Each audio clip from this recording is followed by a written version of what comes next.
Hi guys, are you ready for the last chapter? Chapter 28.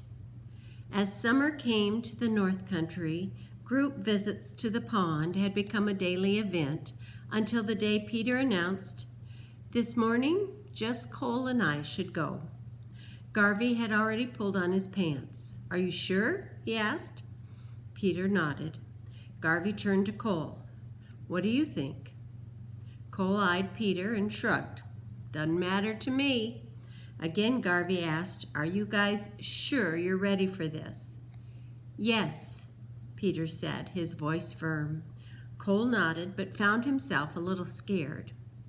"Okay, have a good soak," Garvey said. Cole packed their towels in his backpack. He paused and then slipped in a towel. He and Peter let themselves out the door into the breaking dawn and worked their way along the shore.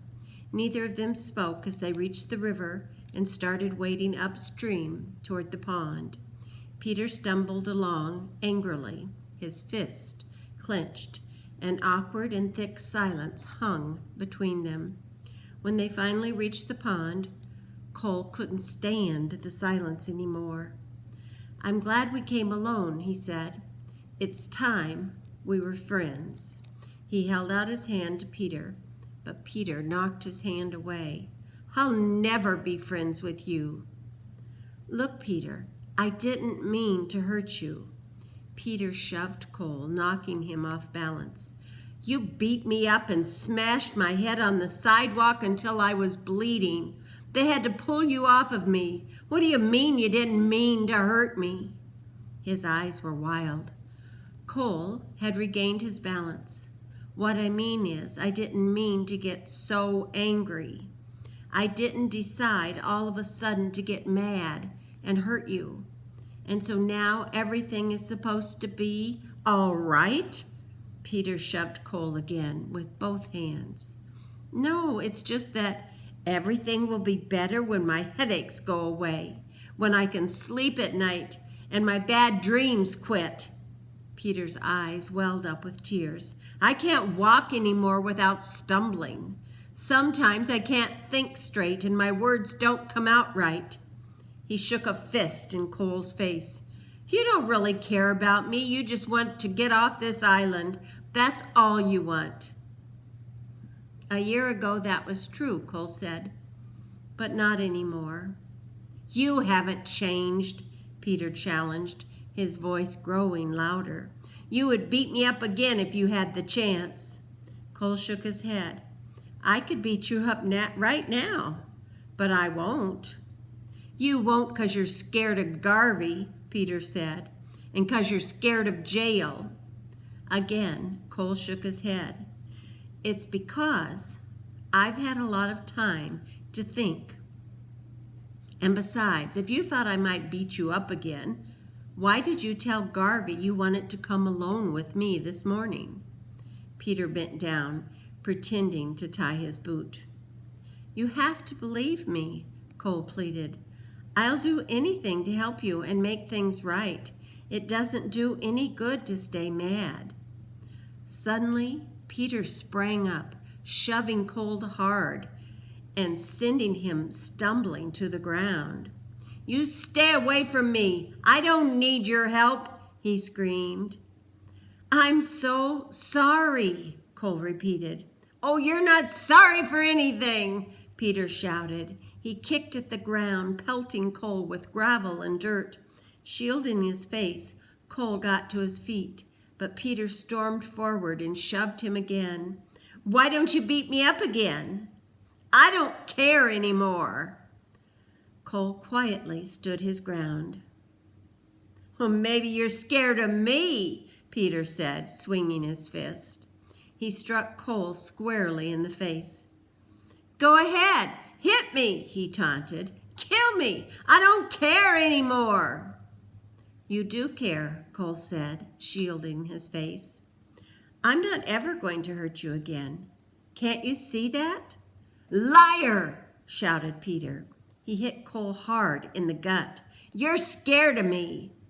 When Cole refused to fight back, Peter grew bolder. Again and again he struck Cole with his bare fist. Cole raised his arms to try to ward off the blows, but he didn't fight back, nor did he run. This only made Peter angrier, and he hit harder. As the blows pummeled him, Cole's own anger smoldered. He grabbed deep breaths. He would not get angry, not now. As he tried to back away, he stumbled and fell, and Peter was on him instantly, hitting and yelling. All Cole could do was curl his knees up to his chest and try to cover his face. Then Peter started kicking him. To Cole, it felt as if a sledgehammer was striking his chest and arms. He rolled away, but the next kick caught him in the face and slammed his head back. He tasted blood. The world spun in lazy circles. The hammer kept hitting. "Stop!" Cole gasped. "Please stop!" "Well then fight, you coward!" Peter screamed like a madman. "I'm not going to fight you," Cole shouted as the next angry kick to his stomach took his breath away. Then the kicking stopped. Cole opened his eyes in time to see Peter sink to his knees next to him, crying. Peter's whole body shook with great hiccuping sobs.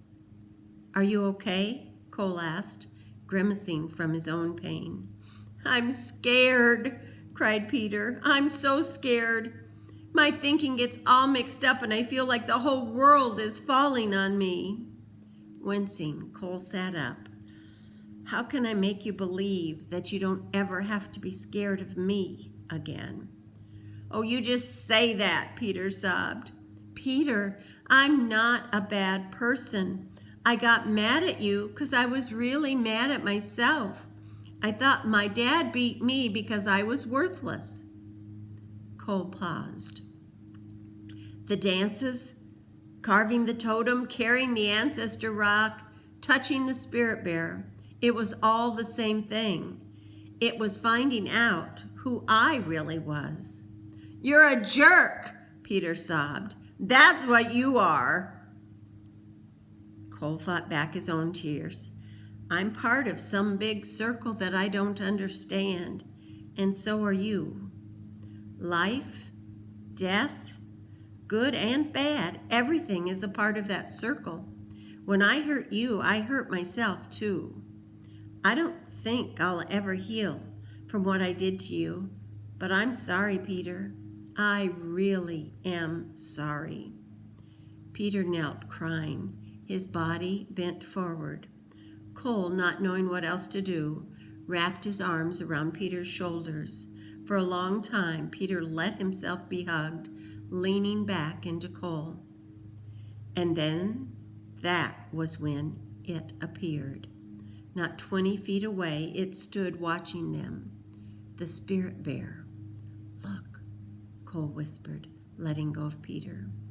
Peter still sniffled, staring down at the ground. "Look," Cole whispered, louder, nudging him. "It's the spirit bear." Peter raised his head and stared.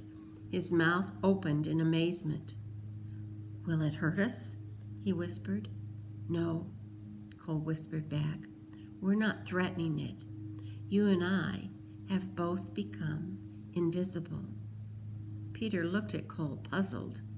"Never mind, I'll explain later," Cole whispered, and for a full minute the bear stood frozen in place, gazing at them. The chattering of a squirrel nearby echoed like thunder in the silence. And then, as suddenly as it had appeared, the spirit bear swung its massive head around and ambled away, vanishing ghost-like into the trees. Peter drew in a deep breath as if waking from a long sleep. "Did we really see what I think we just saw?" Cole smiled and shrugged. "They say there aren't any spirit bears here."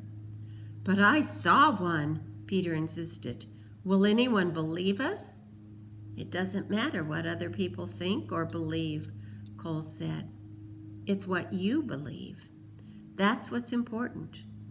That morning, as Cole and Peter soaked, a warm silence blanketed the pond. Afterward, they found a second ancestor rock so both could roll their anger down the slope. And when they headed back to camp, Cole's face was swollen and he hugged at his sore ribs with an elbow. "Are you okay?" Peter asked. Cole looked at his numb and swollen lips and grimaced, but still he smiles. "I'd hate to go through that again." Peter walked without speaking. When they arrived back in camp, Cole broke the silence. Standing beside the totems, he explained to Peter that being invisible was being a part of life's circle and accepting it. This morning, when we forgave each other, we also forgave ourselves, he said. We allowed ourselves to become a part of the big circle. That's why we saw the spirit bear. "What makes you think I forgave you?" Peter said. Cole pulled off the backpack. "I have something I want to give you," he said. He took out the folded towel.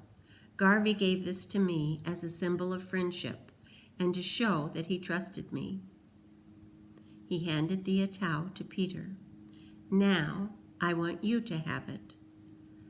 "Are you saying you trust me?" Peter asked. Cole nodded. "I hope someday you'll trust me." Peter stared at the towel as he spoke. "I want to help you carve the blank space on your totem, the space you saved for your dance of anger." Cole hesitated. "Okay." He ran to the cabin and returned with the knives. For the next 2 hours, Cole and Peter carved together. When they finished, Cole hollered for Garvey to come from the cabin and take a look at the nearly perfect circle that now completed the totem. When Garvey joined the boys, he stared down at the log and at what they had carved. "You carved a perfect circle," he said, a soft smile tugging at his lips. "Why a circle?" Cole and Peter glanced nervously at each other, neither wanting to speak. "Well, could it be because every part of a circle is both a beginning and an end?" Garvey asked. "And everything is one?" Peter shrugged awkwardly and grinned at Cole. "A circle's all I could teach him to carve." Cole smiled and nodded. "I'm a slow learner, but I'm working on it." Okay, next, this is the author's note. Circle justice has been practiced by Native cultures for many centuries. Only recently has the concept been given a chance to work within some modern U.S. judicial systems. It may be argued that a beating victim would never be sent to an island to face his attacker, as is portrayed in this novel. The strength of circle justice, however, comes from the creativity of the individual members within each healing circle. I would hope that in real life, any healing path would remain a possibility. Spirit bears actually do exist off the coast of British Columbia. I have refrained from describing exactly where they are in an attempt to preserve their threatened privacy and habitat. During the research for this book, however, a 300-pound male spirit bear actually approached to within 20 feet of where I stood. It was indeed a magnificent sight, one worth preserving for future generations. The end.